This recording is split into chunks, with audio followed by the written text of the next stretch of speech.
Hey, this is Stephen Amell, and you are listening to Tomorrow's Legends, the podcast. Don't fail your city. In 2016, a new TV show hit the digital airwaves and needed a podcast dedicated to chronicling its adventures. An elite team has been assembled for this task. Unfortunately, the world's listeners have not heard of this wonder twin duo. And although they may not be known now, in the future they will be referred to as Tomorrow's Legends. You know what, X-Force? I wonder about something. What if 6% of my genetic code was made up of Eobard? Is that why I go off the hilt sometimes here? What if I admitted to actually liking yellow sometimes? Does that mean I have 6% Sinestro in me? Oh, I bet Harley has like 6% of Robin's genetic code or something like that. Nah, she's all Harley. And now, here are your hosts, the Scarlet Speedster himself, the Flash, the Maid of Mischief Harley Quinn, and the Blue Beacon of Hope, X-Force 11. Well, hello, Legendaires. Welcome back to Tomorrow's Legends. You guys miss us? It's only been 2 days. We are here for Season 6, Episode 13, Silence of the Sonograms. I am the Flash. And I'm X-Force 11. Hello, Legends. And there's Gideon, and don't you dare perform any weird brain surgery on us. Please and thank you. Well, this is going to be an interesting one to talk about because, man, it seems pretty... Well, it's split between you and me, but then when I look at the chatter online and I look at where our Facebook people were at, it seems like it's leaning more heavily towards what you're feeling than what I'm feeling. And this is a surprise. This doesn't happen very often. Yeah. So I gave this one 7 points only because of Sara and Ava / John and Zari. I really like the John and Zari story and the personal moments around Sara and Ava. But honestly, I am so done with the Bishop storyline. Combine that with how they're treating Mick, and this episode was lucky to get a 7 from me. Real short. It's funny when you don't like something, your comments are much more brief. Yeah. Which makes sense because I'm like that too. So I think we are way off tonight because I'm giving this one, well, to me, this is one of the best episodes we've had all season. I wonder how many people just got shocked by that comment because I'm giving it a 9 great stories all around, finally.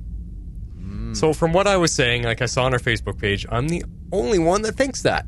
So let me try to set everybody's head straight because we've been suffering far too long this season with Legends garbage. There just hasn't been enough good episodes. Then when something good does come along, I have a feeling a lot of us are just so jaded that it's hard to look past that, and I understand with Bishop. I've hated him too. He's been a complete letdown. And what I think, if they had done away with the dancing and the singing and the goofiness of him and just went with the story of what he's doing, he would have come off and played a lot better. So, and I will get into that. So here's why everything about this episode to me was stellar. You got the story, we got the plot twists, we got the acting, we got the special effects, and I think all 3 segments, the Mick pregnancy segment, the Constantine and Zari segment, and the Bishop segments, I think they for the first time they're actually this season all well connected without any jarring changes. I didn't feel completely interrupted when they were cutting from story to story. Everything seemed to seamlessly fit together this time. And I'm going to say, and I don't care what anyone else thinks right now because I'm going to try to explain this as we go, I think Bishop was actually intriguing, interesting, and had some great moments that finally meant something to this storyline that created some fantastic plot progression. So I'll get into all of that.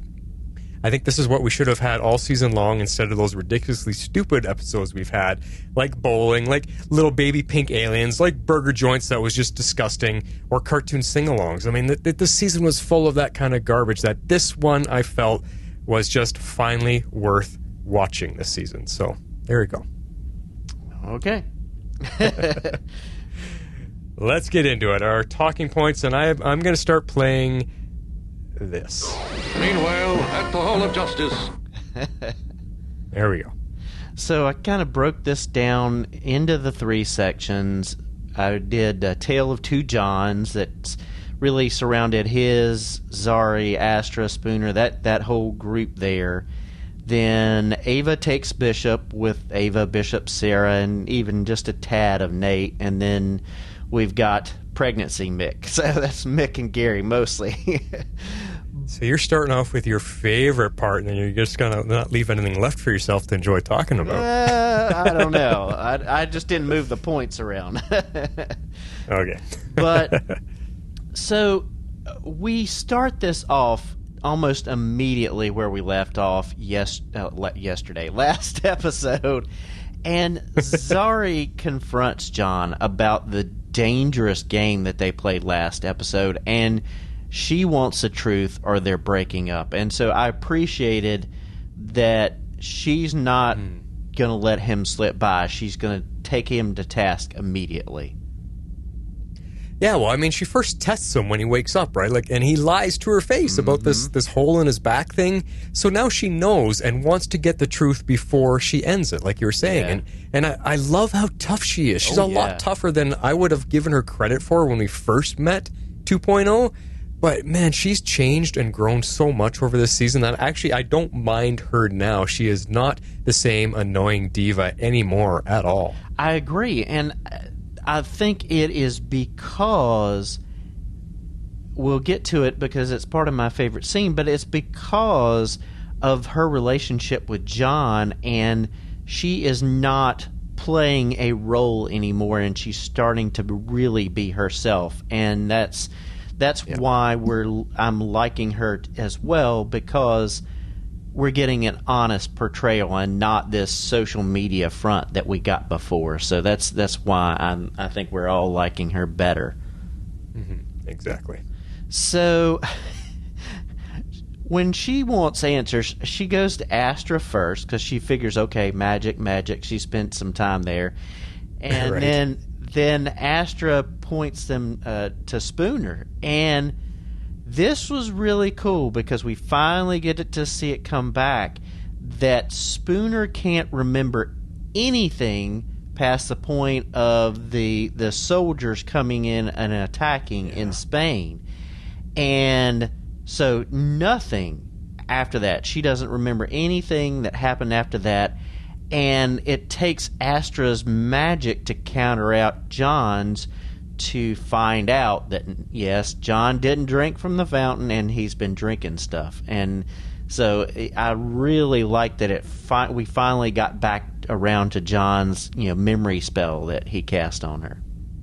Right, and I almost forgot a little bit about that. And it's like you were saying, she wants Astra to use her magic to get the truth, but they both figure out that Spooner was there so she can remember what actually happened.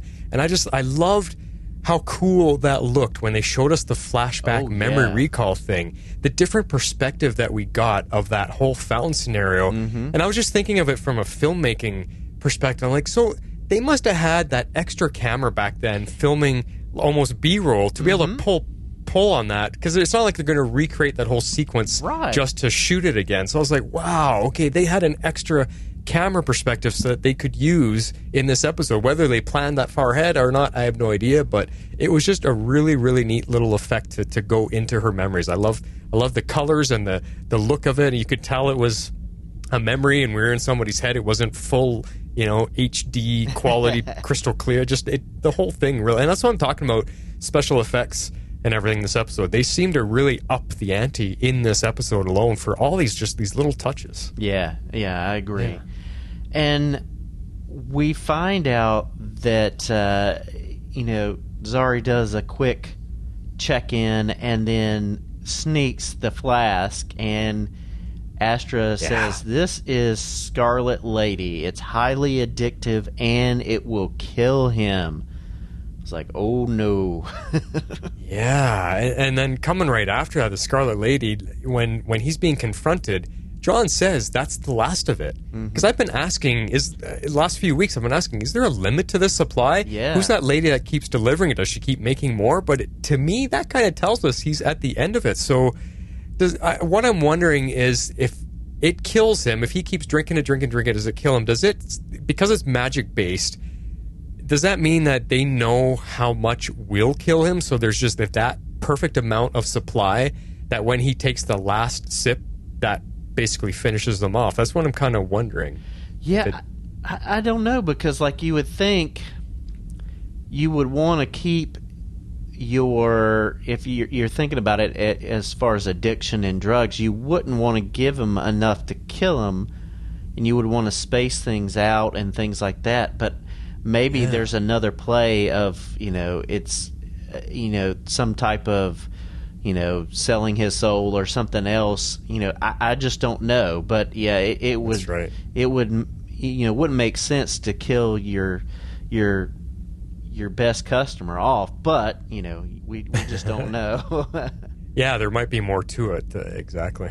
Or if he dies from it, maybe there's some little part of the magic that we don't know about that's incantationed into this blood that once he dies from it, whatever power that is gets his power as well. We don't know.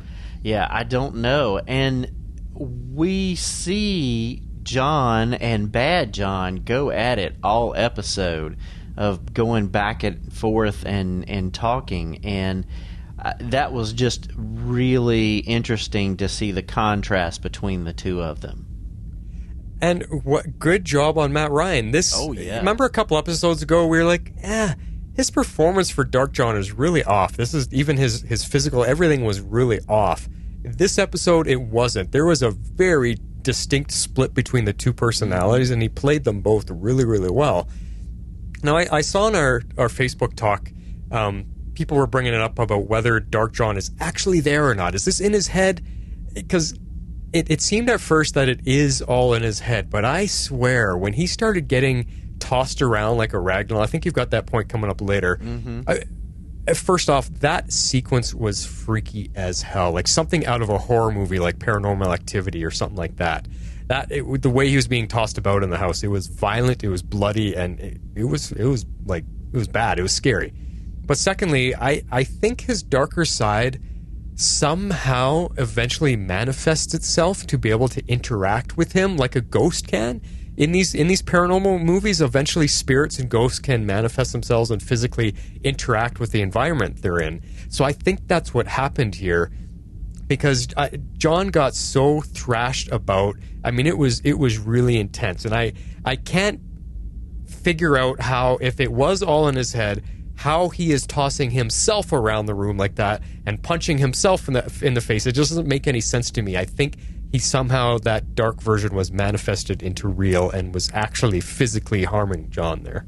Yeah, I was wondering the same thing. I was like, are we getting a Fight Club style thing where, he's actually doing it to himself, but then you look at how powerful, and it's like, okay, but he's weaning off the magic, so it can't be like, why would you magic yourself? I don't know. So yeah, I kind of agree. There's some type of split there going on. So yeah, which kind of I don't know if it comes up later. I mean, it leads to the dark side taking over eventually. So, but we'll leave that point for a second here. I wanted to talk about a moment here with Zari, when Zari steals the flask, and John comes screaming for it, all mad. And she says, choose it or me. You can't have both. And he picks the flask first. That, to me, was a pin drop moment. Because it's like, we all thought, he's going to pick Zari. Zari's going to win the day here. Nope. He grabs the flask immediately and then sees the reaction on all the girls' faces. And he gains control long enough to toss it out in the trash right there, and then confesses feelings and makes the promise to kick it. Yeah. He promises, I'm going to go to my house, lock myself up until I get through this. That was really powerful and really well done. And what I think, this is my theory, going from this point forward, what I think eventually is going to happen, to give us the answer to how John is being written off of the show, because we know he's going to play a different character next year, is I think they're going to beat the dark side out of him. They're going to win this little battle right now. Like, this kind of felt like Empire Strikes Back. The dark side won this round. So now it's going to be Return of the John, right? Return of the John Jedi to win the day. So I think they're going to eventually beat the dark side out of him, and he's going to give up on magic to be able to live a life with Zari. Because that's what he did. He actually did give it up. He said, that's it. You know what? I do. I love you. I want to be with you. I'm done with magic. He had already made that choice. So I think now they have to fight through it so that he can make good on that promise and have that decision come to fruition. And that's how they're going to end the Constantine character here. He's not going to die. He's not going to go anywhere. He's not anything. He's just giving up his magic. And I think the Constantine story is actually going to end here. And we just may lose Zari too as well. She might decide to stay with him, and they just have happily ever after. It might be as happy of an ending as we can get for those two. That's theory. Yeah, I'm still sticking with my theory that both Constantine and Zari are going to go into the totem, and 1.0 is going to come out. It gives them, the freedom and the protection against magic and temptation and things like that, because they're separated and they can just be themselves. And then we've got 1.0, because as far as I know, Tala is going to be in season 2, the next season. So we're not losing, her. And so I'm thinking we're going to get, still saying that Constantine and Zari 2.0 are going to be in the totem after the end of this season. So, and that's a great way to finish off what my theory is. That's how we get to that point. This is why they go into the totem. He's given up on magic to be with her, so it all works together. We'll have to see if we're bang on with that one. Yeah, I just just bringing it around. I just love John wanting to kick the habit, expressing his love for for Zari, and the breakthrough that we see there. The costuming and makeup did a great job of just showing how broken down John is and in the midst of this addiction, but then Matt just playing it, just his emotions in there, and it was just so well done. Totally. And I love that she chose to go with him at the end there, knowing that he needs her support. It was a cool moment, because she was ready to give up on him throughout this episode, and once he finally breaks through, she's like, you know what, I'm going with you. I'm going to be with you in your time of need at your home when you are trying to get through the suffering. I love that. And this relationship is actually somehow magically starting to work. It was very believable, this episode. The moments they had together were very real, and out of nowhere, when I wasn't comfortable with the two of them together, out of nowhere, I'm suddenly liking them now. That I'm like, you know what? This is working. That somehow we have got a second relationship on our hands on this show that is actually working. Yep. Crazy. And then we see Bishop calling John to try to offer his help, and John turns him down, and bravo on that. But then we've talked about, Bad John proceeds to beat the crap out of John until John drinks, and that version of John is gone, and all we see is this cleaned up, perfect looking version of Bad John, and he calls Bishop about getting the power, because I think he really knows that this drink is not going to be able to sustain, is going to kill off, and he needs something else to get his magic back so he can stay in control. Now, you know what you just made me think of? I wonder if that's what it means by it will kill you. Maybe whatever goodness in you is what dies, and the bad side takes over permanently. So essentially, you have died because this evil, darker side of you is now the true version that's alive and well. I wonder if that's what that means. Yeah, it could be. So yeah, I mean, I talked about the beating up part already. It was violent. It was intense. They went all out in this episode. The choreography, the stunts. I mean, I always nitpick about the physics of it all, and nothing was wrong with this episode at all. The physics of the way he was flying around looked realistic. It's like he got tossed around like a rag doll. It's crazy. So with this Bishop calling him at the end, I'm wondering what his angle is here with John.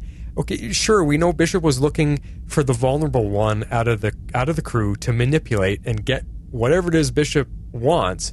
But what does he want right now? That's the question that was left unanswered here. Oh yeah. So is it John's magic somehow that can be used? Is that the one thing Bishop has never had in all of his genetic experimenting? Has he never had a magic component to play with? And that's what he's after. I don't know. That's the only thing I can think of right now, because I don't know what Bishop's angle is with John. Yeah, me neither. I have no clue how he's going to spin that, or even, provide something that he can get his magic back. I just, that science side of stuff doesn't, particularly lend itself to the magic, that John's used to. So I don't know. That's the one kind of interesting thing that's kind of left hanging. I agree. Yeah. Well, let's move into talking about Ava and Bishop and Sara and Nate, a little bit about those guys. I want to just kick this off with a silly point. I didn't know where else to put this, but we're on a super far in the future spaceship, time ship, that's from the end of time.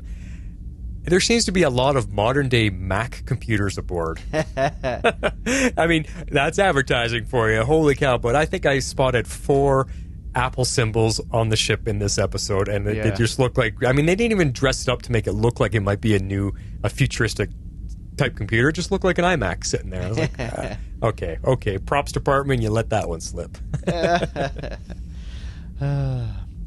So we get in the very opening of this scene, we see that the person that was being printed is Bishop, and after analysis, Gideon says he's 100% human, so not any alien. But it turns out that missing 6%, when Sara shut down the process, Bishop used Sarah's DNA to do that other 6%. Yeah, and I can sense a little bit of a disappointing sound in your voice there, having to talk about Bishop. But I just want to... This is what I'm talking about, trying to step away from our initial feelings in my opening monologue. How much we hated Bishop all the way up till now. Just try to put that aside and think of the sci-fi twist they're putting on here. Because, yeah, we saw at the end of the episode when that happened, when they're blowing up Bishop's lab up on that planet in space, that the upload didn't quite get there. It was 6% short. And to me, that was a very cool reveal that he was able to fill it with Sarah's DNA and memories to complete himself. Because you remember, he was in Gideon's systems. The last episode, he had that's what Kayla helped him do, is get inside Gideon's systems.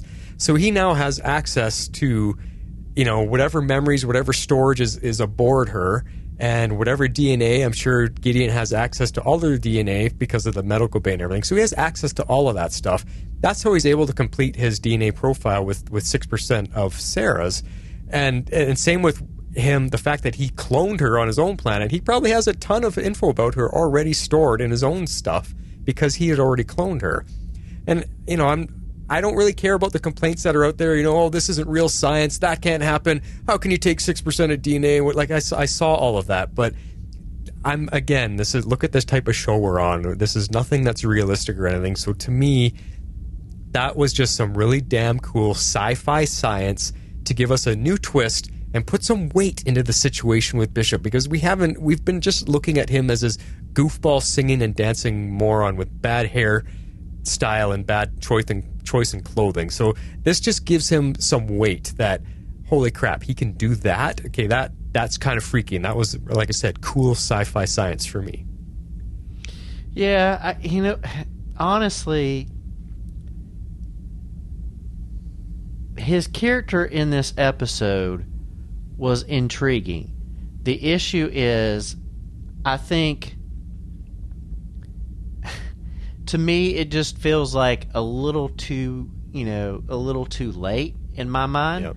I don't have anything, particularly against, like, it was conniving and he's got twists and turns, but it's just too late for me, because if they had given some hints of this earlier in the season, of him being less serious, and I know he has different versions of himself and that kind of stuff, but honestly, to me, it's like, okay, yeah, this is fine, but if we had gotten a little hints of this earlier in the season to make this a little more serious and a little more bump up the drama, then this would have been like, okay, this makes sense. It's consistent with his character, and so like I said, it's just a little too late for me. It's like, okay, yeah, it's fine, but like, we've got 2 more episodes left in the season after this episode, so I'm like,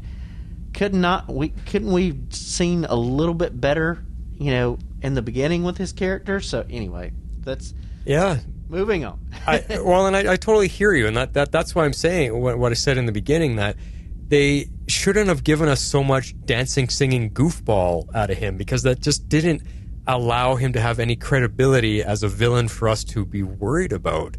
So if they had more of this serious side of Bishop, when we see the type of manipulating master that he is, if that had shown up in the beginning, it might have given us more consequences to be concerned with in dealing with him. So that, I understand what you're saying, little too late, but I think for me also going into these last couple episodes, because we managed to find enjoyment out of the bowling episode even, and I think what I've been able to do is I've been so disappointed with this season that I have just come into each episode, the last 2 or 3, and just be like, okay, it's Legends. I have no expectations anymore, so do what you want. I'm still going to podcast about it, and I think having that mindset now has allowed me to be able to appreciate what they're trying to do now in the end, and maybe somehow sidestep the too little too late kind of feeling. I was just appreciating the sci-fi aspects of what they were doing here and where this is coming from all of a sudden. I was like, oh man, why didn't they do this earlier? Because this is actually really good stuff that they're doing now. So I do get you though, and probably most people will agree with you for sure. Now, the last point I want to make though on this this little discussion here is the fight scene between Bishop and Sara in the hallway. I thought that was so well done. Again, the choreography, I pay attention to that. The choreography, the balancing of it, both actors having to pull off the same moves at the same time to match each other, that's some serious training that I really have to appreciate, because that just the timing and the look of it, for them to look exactly the same, that probably took unbelievable amounts of practice to get the timing down for that. It was a fun scene to watch, and it was cool. I mean, the music was there. It made it video game style, because we always see them playing Mortal Kombat, so it kind of had that feel too with the music, and they're facing each other off, and it was cool. This version of Bishop to me is just way more intriguing, and is, well, like I already said, is what we should have gotten from the start. But that fight was fun. Yeah, it was. I enjoyed that. Mm-hmm. And what I did like is he and Ava chess match of the wits. I like, how we have seen Ava, we know that she's got this serial killer podcast. We know that she likes to get in the minds of people like that. And so getting her to go up against Bishop and kind of lead him and go back and forth, and it was neat. And to see her play him, but then we also see him playing her. But it was also hard because we see the effect of what he said having such a powerful response in her when he was talking about the emotions and things like that, and just how she had to come out of the room because she was just so emotionally overwhelmed. And you just get more insight and like the truth of the matter that just hit so hard. So I really enjoyed it. Yeah, well, exactly. And this is what I wanted to dive in here, because this is where I think someone points to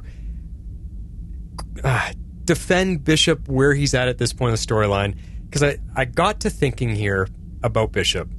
We've been wanting some Ava backstory about her cloning for a few seasons now.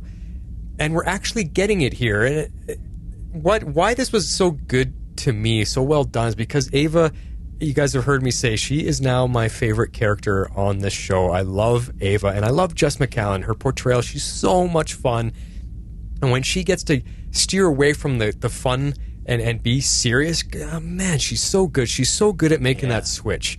And this was all about Ava, and I love what Bishop was able to do for her here, because you have to forget what we hate about Bishop from his weird episodes on his planet. Because what's happening now is that we're actually meeting Ava's maker, or her creator, that you could say. And that's weird to think about. You think about it, how many of us ever get to meet our maker? I mean, he's essentially her god if you're a devout believer type of person, or he simply is her actual real father. He created her. And that's what she's picking up on, because this version of Ava has never met him. Like, all the Ava clones on his planet were not her. This Ava has been around for many years, from the timeline of when he first created the clones, so however many hundreds of years that is before his time on the planet with his clones. This version, our Ava, has never met him, and only has what the team has told her about him to go off of. But the thing is Bishop knows her so well because he created her. He created the original Ava line, and he knows everything about her, like a father would about his daughter. And it's giving her this sense of connection that she's never felt. Because we know that her parents were just actors, just faking the part of her parents. There was no compassion there. There was nothing there. They're just pretending to be the roles. But she doesn't, and all her childhood memories are just implanted in her head. So, here comes Bishop after all these years, showing the compassion and giving her what she's been missing all her life. And whether he's playing her or not, he's actually trying to be nice here. It doesn't really matter. It's how it's affecting Ava is what matters here. And that's what makes this so touching for me to watch, because I really felt for her when she had that anxiety attack in the hallway there.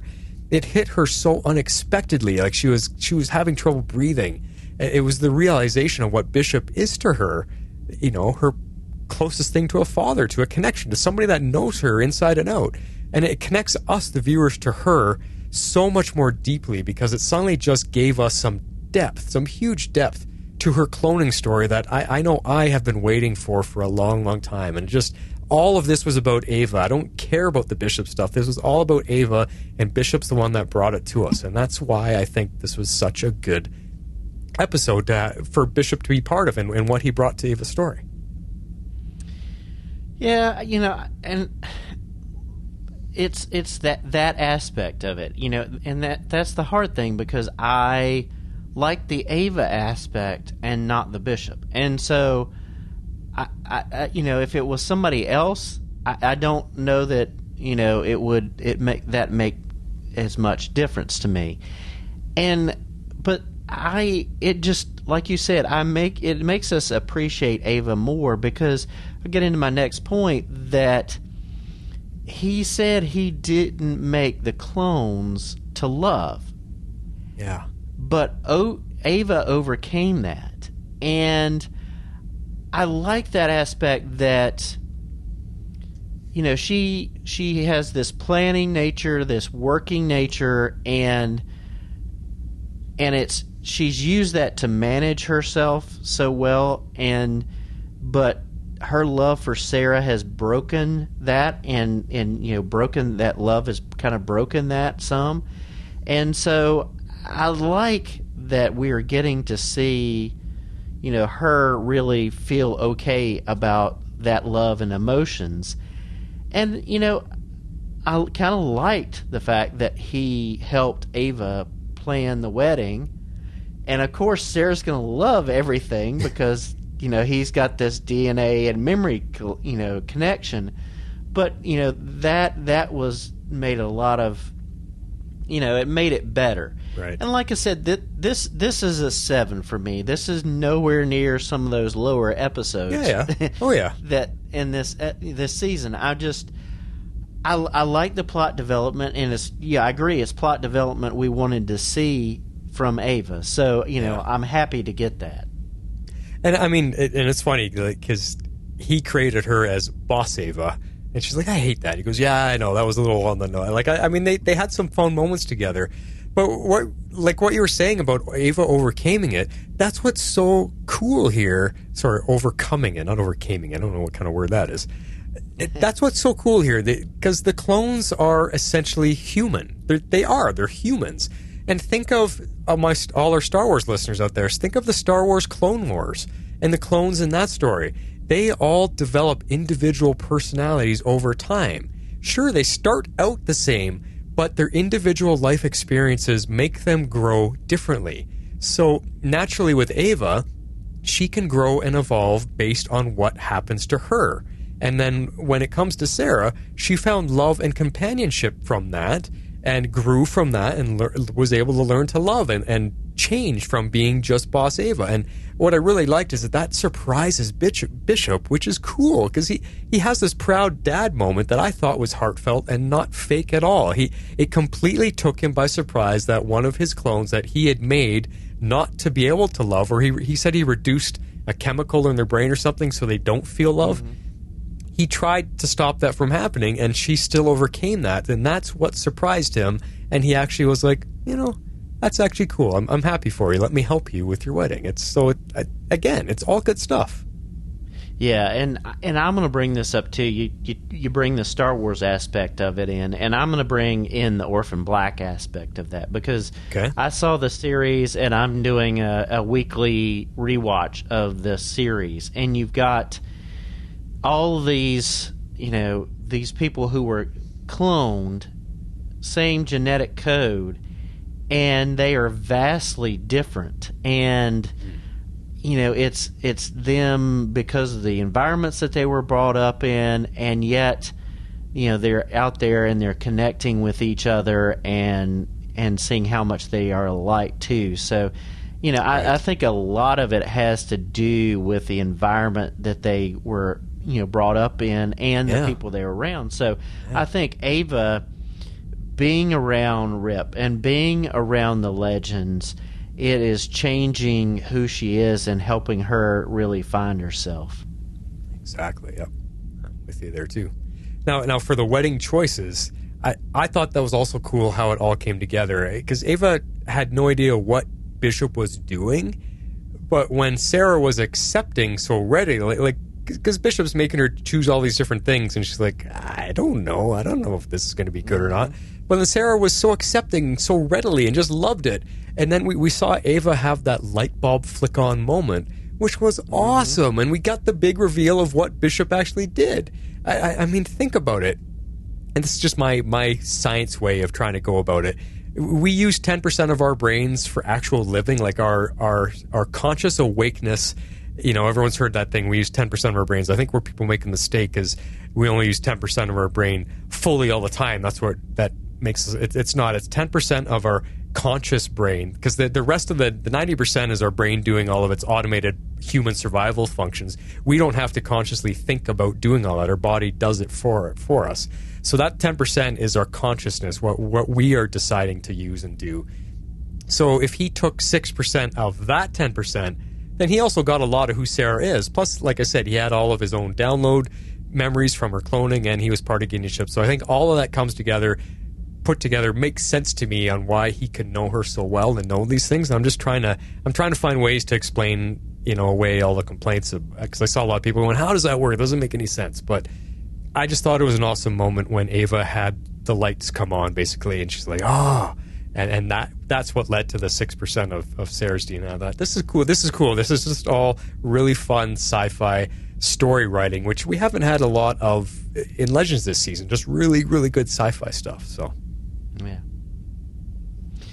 So he uses some of that memory and and those things he's taken from Sara. He's got Gideon's codes, so he's able to get out of his cell. He delivers Mick's babies and steals Mick's comms. That's a lot there, X-Force. Slow down a second. Yep.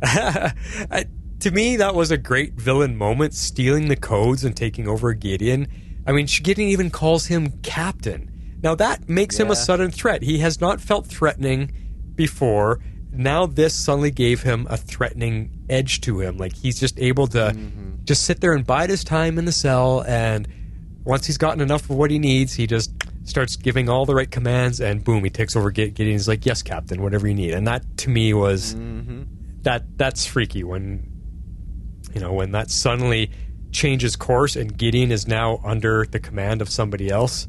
That's worrisome. So, and then at first, I didn't know what that was that he took out of Mick's ear, because it was hard to tell. I was like, what is that little thing? Is that an insect? I didn't know what it was.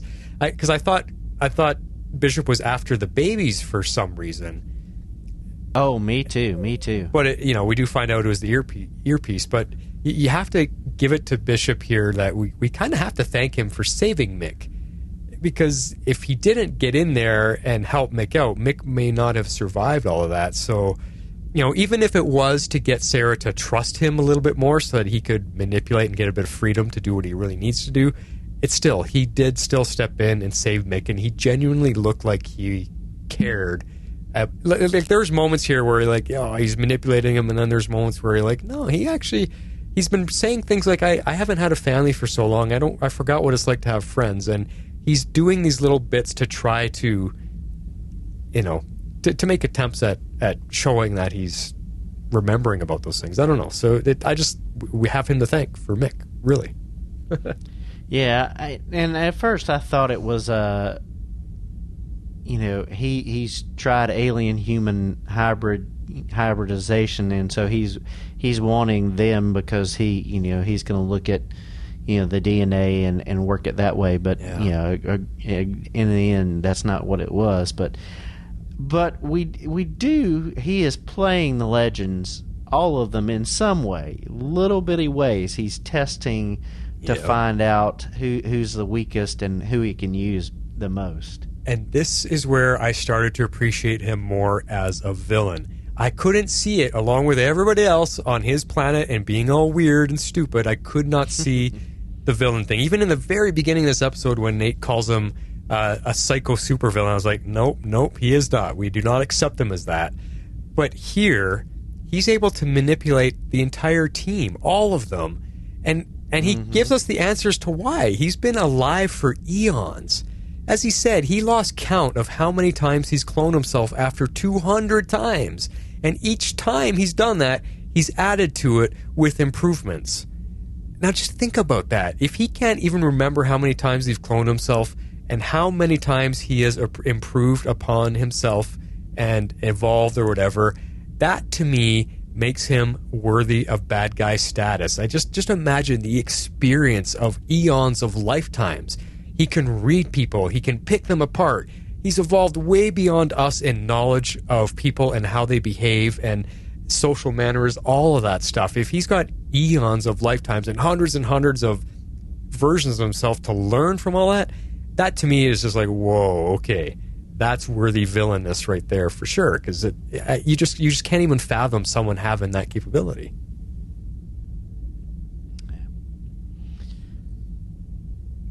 Again, could have been done better. Should have been done sooner. I know. Yeah, I'm trying to give them credit for where they're at now with it. What they gave us in this episode was really good stuff. So, yeah. Well, let's talk about Mick here. Yeah. Before you do, I have one little, and there wasn't much of it in this episode for me, but we got water. Now, when they're all running around trying to get to Mick and all the doors are closing and they're bashing down or trying to bash down that door and they just can't figure out how to get through the door to get to Mick and save him, and Nate's running, go get this, go try that, da-da-da.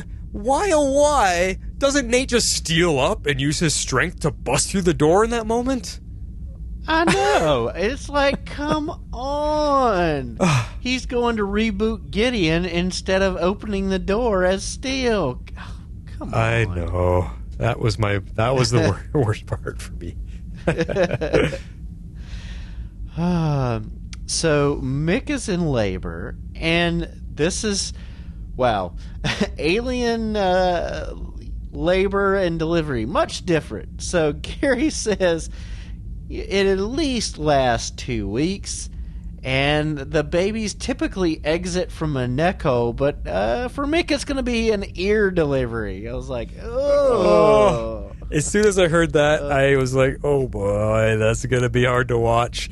And poor Patty Spivot, she hasn't watched this episode yet. She is not going to like that one bit, because we all know Star Trek: The Wrath of Khan, that scene with the earbug, it is her least favorite movie scene in her entire life. So, ear delivery, yikes. Yeah. And then he's got 48 babies in his head. Holy crap. No wonder he's going to die. That's insane. I know. You look at the size of them, you're like, how did they fit all in there? I know. Like, they must have wreaked havoc, because it looks like they're constantly moving. And that's the other question I have, because when he does eventually give birth, they look like little hard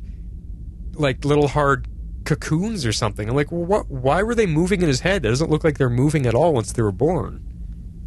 Yeah, I don't know. But Gary is just so happy to help. He is just loving this, and he is just over the moon when Mick names him the Godfather. Oh, I so loved that scene.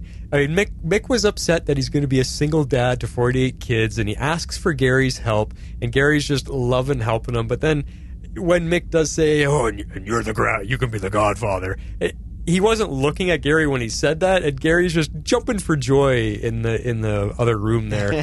His reaction, it was so endearing to me. This was fun Gary stuff this episode as well, because he's been such a good friend to Mick during all of this. He's been the one that has been there supporting Mick and helping him get through it. I just hope, now that it's all said and done, I hope Mick just acknowledges it just a little bit. You know how Mick does. He just, I won't call you haircut anymore or something. He'll just a little bit, just a bit of Mick love. yeah, definitely. So Bishop tells the others that the babies need to be fed or they're going to eat Mick's brain.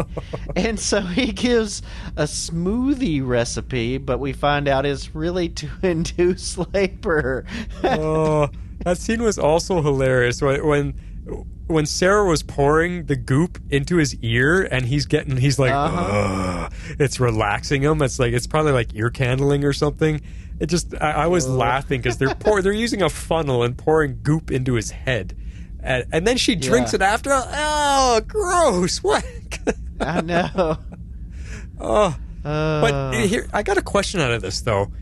Why haven't they addressed Sara being part alien again? Because she mentions right here saying, I've got alien taste buds. That's why the stuff tastes so good. And she drinks the goop. Why have they left that out of the story other than these offhanded remarks? Right. I mean, we get to see her heal up after Bishop blasts her in this episode. And, you know, the cake's got cherries on it. So, again, but like I feel like this is going to be a season finale thing that's going to be brought up. There's going to be something where he's going to have control because of that alien DNA or something. Yeah. I don't know. But I'm just like, why are you just not mentioning it, not bringing it up, and just having these little bitty things, but not like really addressing it? I just don't know. Maybe you could be right. Maybe that's something for next season even. That could be a major part of the story. Who knows? I mean, we don't know where they're going at the end of this one. I mean, this season was all over the map after what they kind of promised it was going to be, a big space adventure, and it really hasn't been. So who knows? I'm not going to trust their next season on, and they give us this big, I'm not going to trust that ever again. And we do get to see Mick give breech birth via nose, and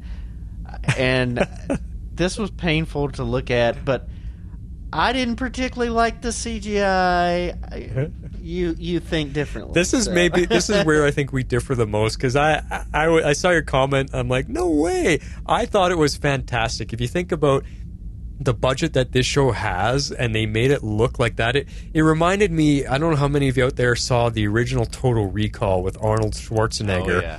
There's two scenes in that movie that this reminded me of. The first one was when he realized there was a tracker in his head, and the only way to pull it out was through his nose. And he took this long, skinny straw thing with little pincers in the end, jammed it up his nose, grabbed onto the almost like ping pong ball sized tracker, and pulled it out his nose. That's what this looked like to me.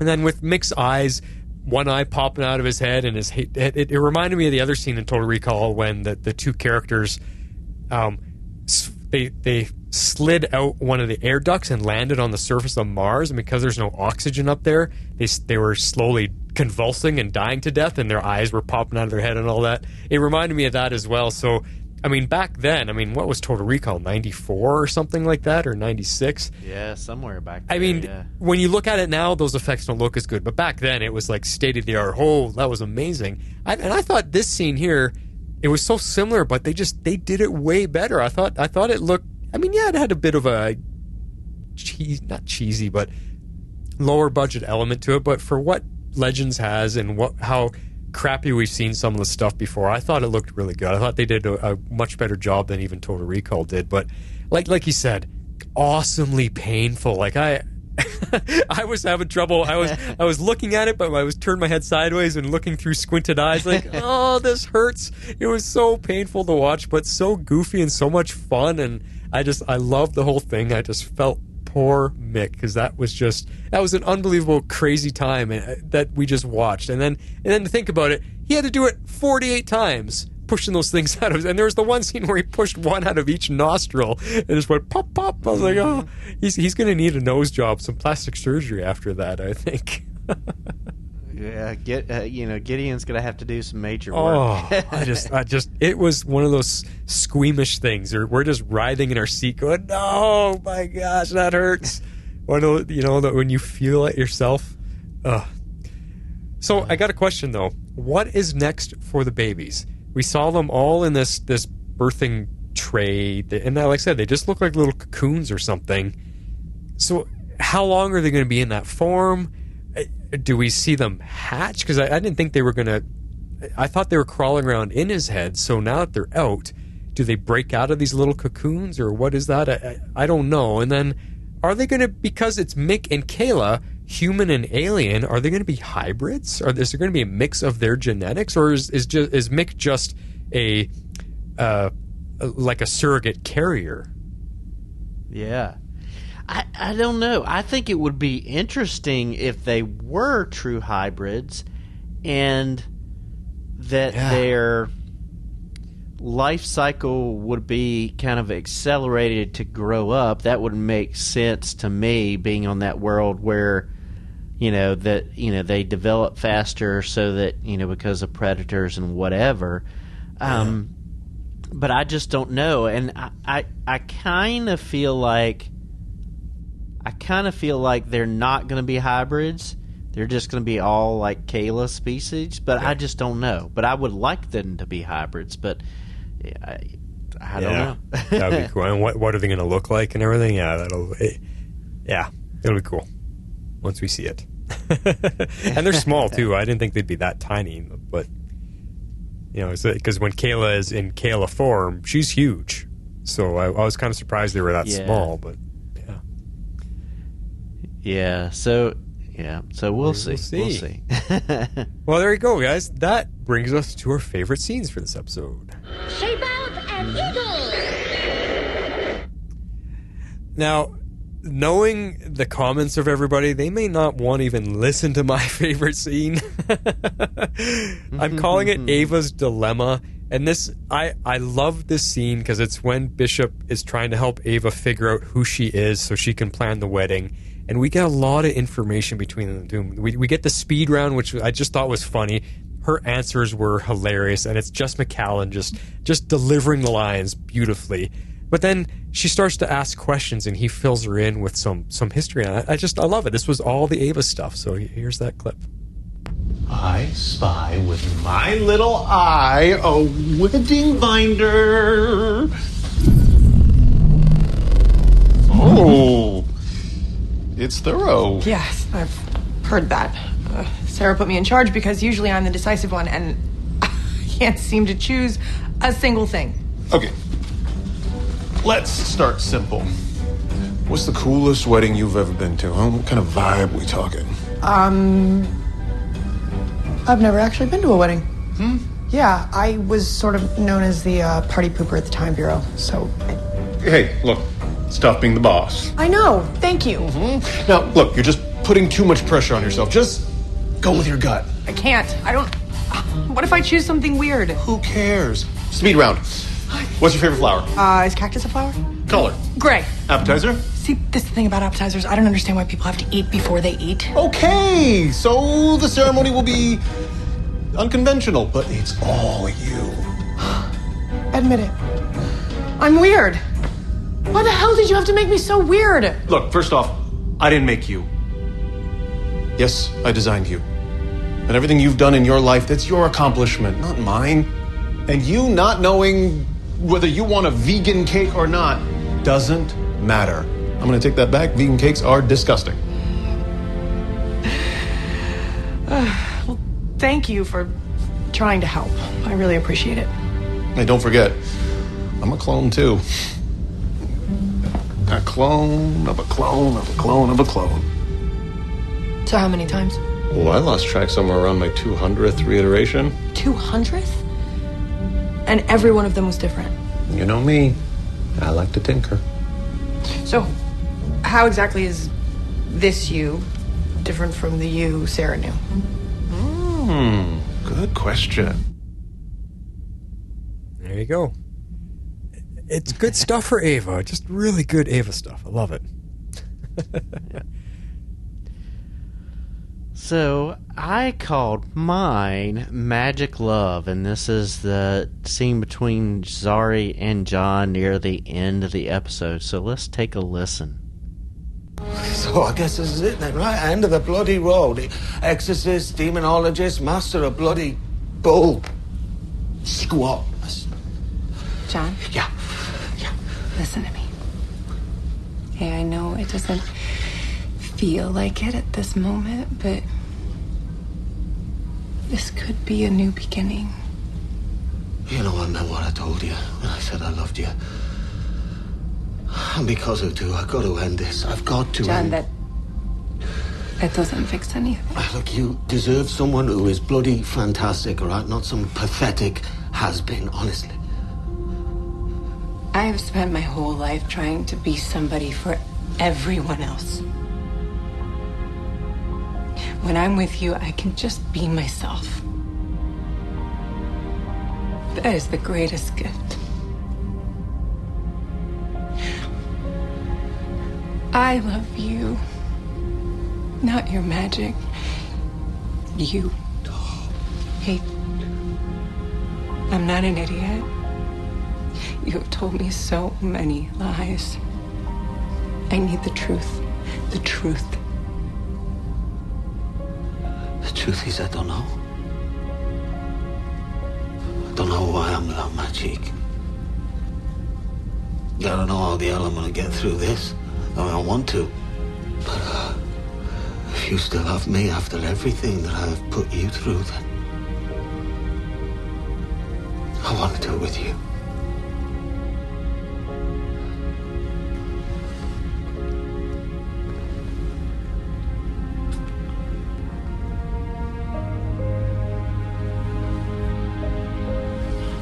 I am going to get you a cup of tea. Okay. All right. Oh, yeah, the kettle, it's in the back of the cupboard somewhere. Oh, sorry. I mean, Gidget is going to make the tea, but I'm going to walk all the way there and back with the tea. I am all right, lucky bastard. I know.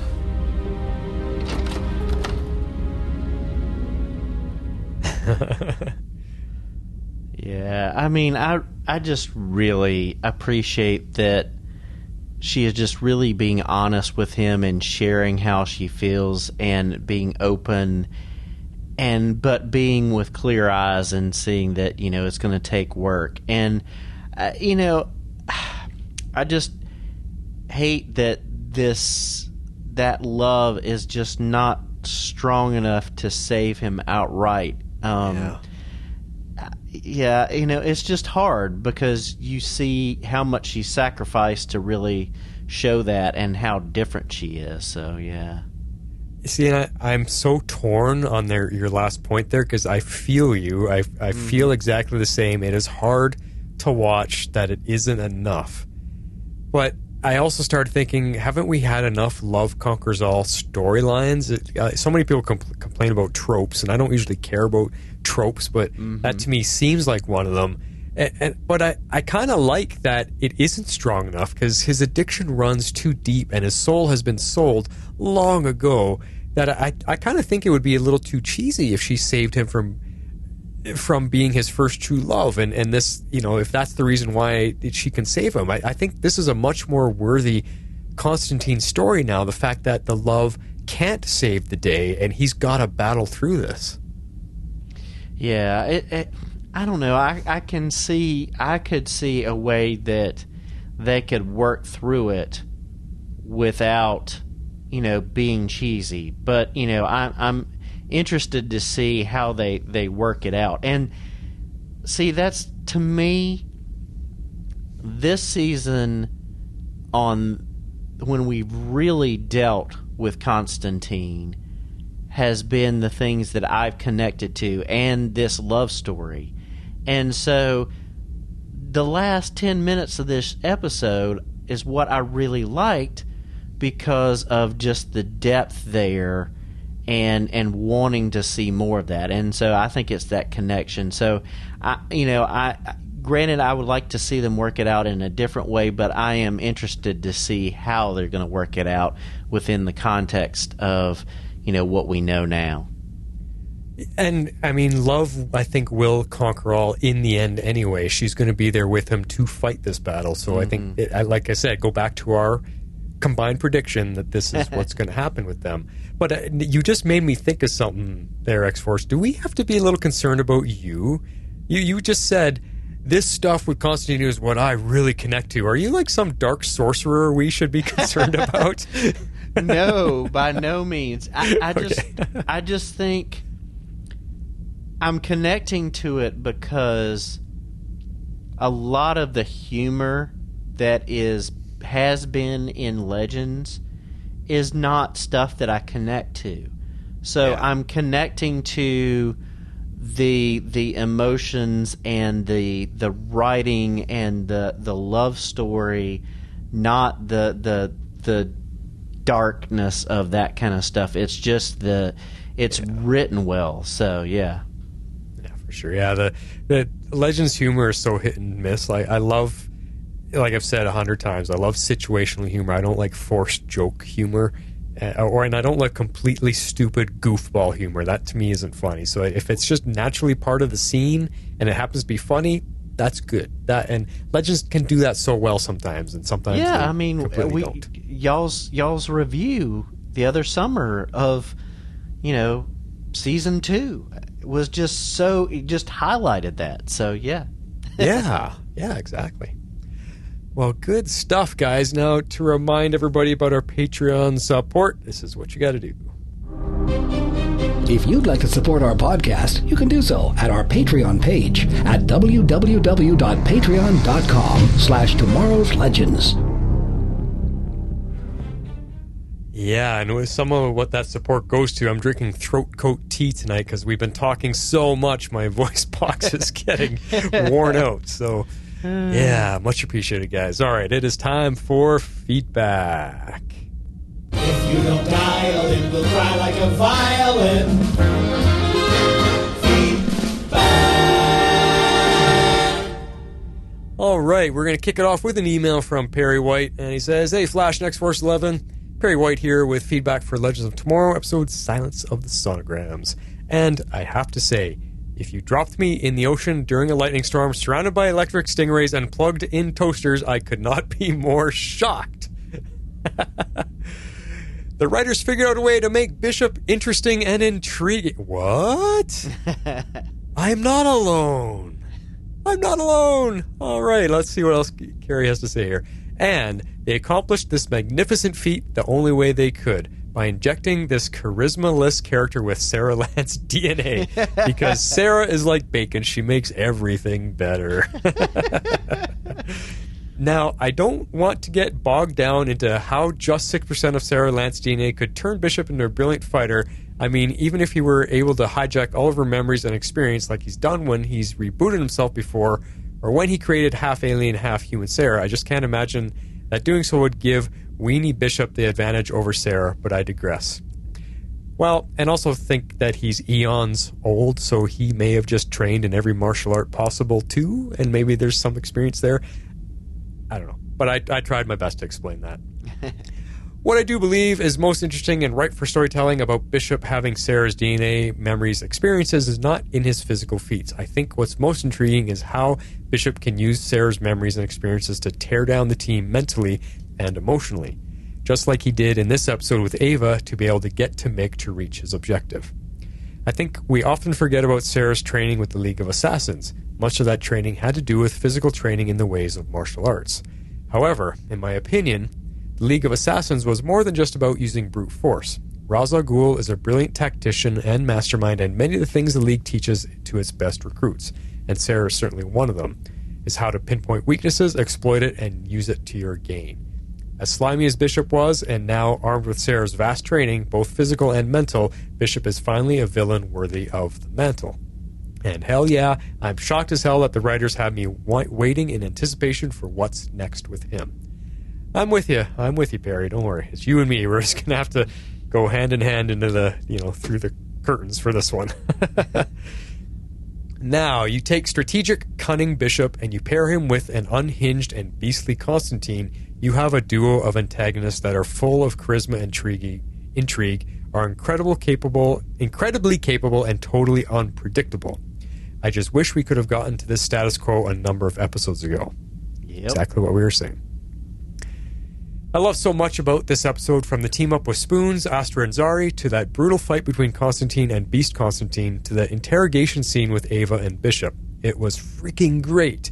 It just makes me lament all the more the late episodes that we've had this season when Legends writers have shown how great this show can be. I have a terrible habit of not paying attention to who writes and directs each episode, but I'm going to go all the way back to the beginning and note which writers or directors did episodes that I really liked. I'm guessing there should be some overlap of names. Anyway, I'm giving this episode 8.5 strands of Sara Lance's DNA out of 10. Stray observations. I thought the CGI effects associated with Mick's birth scene were pretty good. Of course, I could only watch that scene once. It was hella gross watching those things come out of his nose, but it was well done. So, just because you know the security overrides to the Waverider, shouldn't it matter who's giving those override codes? Just seems like there would need to be a voice recognition or DNA scan, especially after Rip Hunter did the same thing a few seasons ago. Yep. That's a good point, and I have a feeling at the end when we saw Sara reprogramming things in on the Mac computer there, I think she was probably adding something to it, so we'll see. Yeah. Also, including Mick's birth was a long way to go in order for Bishop to pull off his plan. Inducing Mick's birth was a long way to go in order for Bishop to pull off his plan.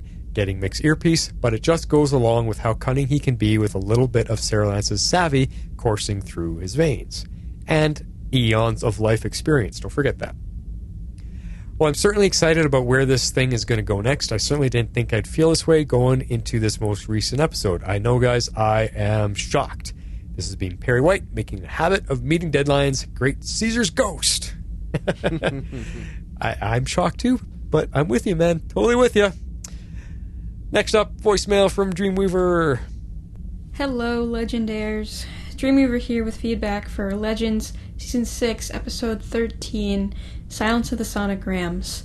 And I know that I'm a bit of a reverse flash tonight because I talked with Martin beforehand and I know he liked this one, but I did not. This was not an upswing for me. I didn't even want to rewatch this one. Sure, he was a bit more devious this episode, but I just cannot get behind or like Bishop as a villain. I just don't like the character, so it's hard for me to like any of the mind game elements here in this episode. And I haven't been a fan of Mick's pregnancy storyline at all, so seeing him give birth to those eggs was nothing I really wanted to see. The idea of Ava meeting her creator is interesting in concept, and something I feel a lot of fans have wanted to see and explore since Season 3, but just not with Bishop, and I will try to stop beating a dead horse here. I just don't think the execution of the character is well done.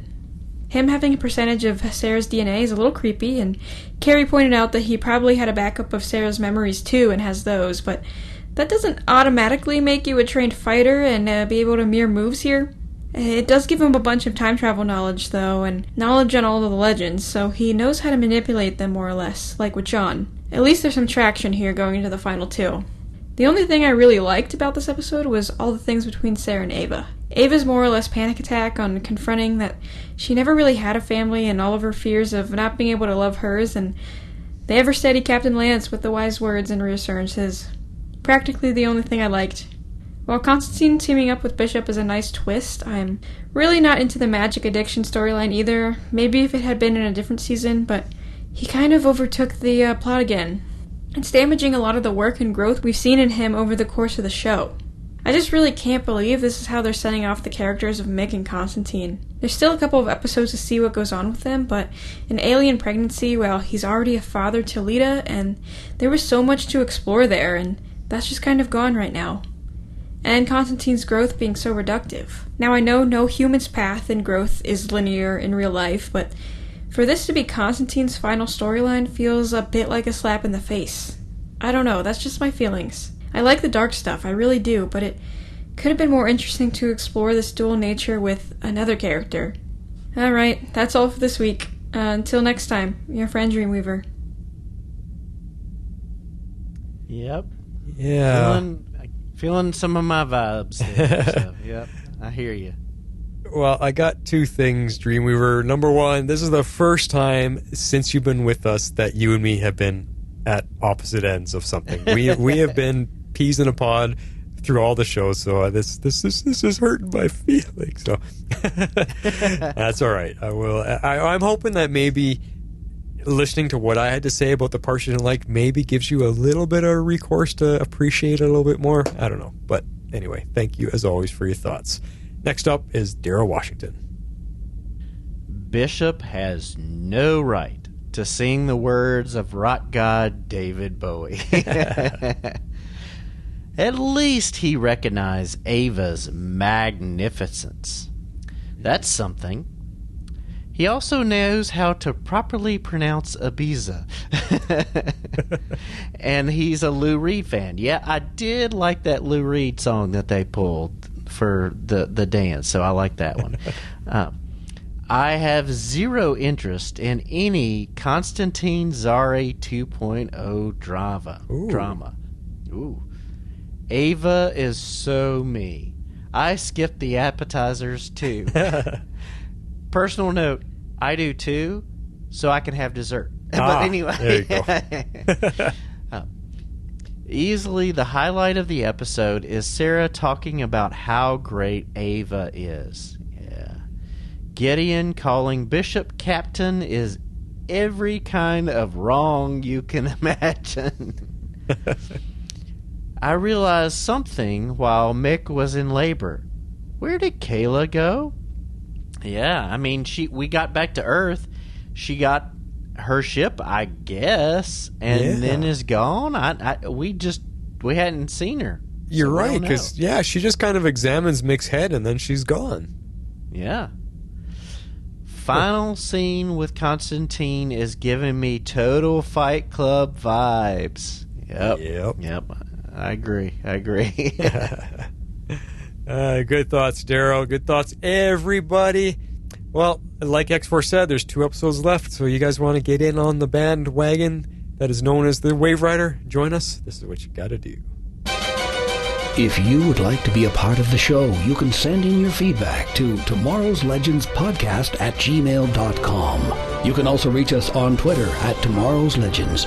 We'd love you to join our Facebook page at facebook.com/groups/Tomorrow's Legends and become part of the community.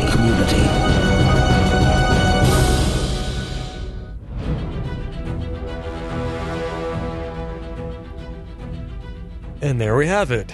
X-Force. Yep. End of another week, end of another Legends episode, and we are moving on to Blue Valley on Thursdays. But Stargirl airs tomorrow, so you guys now have 48 hours to get in feedback for Star. Yeah, nice. Do we have titles for the last 2 episodes of Legends? Does it give us any idea as to what's coming? Yes. Do we want to know if it's not too spoilerish? No, it's not. Because really the titles, we had no sonograms in this episode, but the next episode is There Will Be Brood. Okay. And it's a flashback episode, a trip to the 1920s, and the season finale is The Fungus Among Us.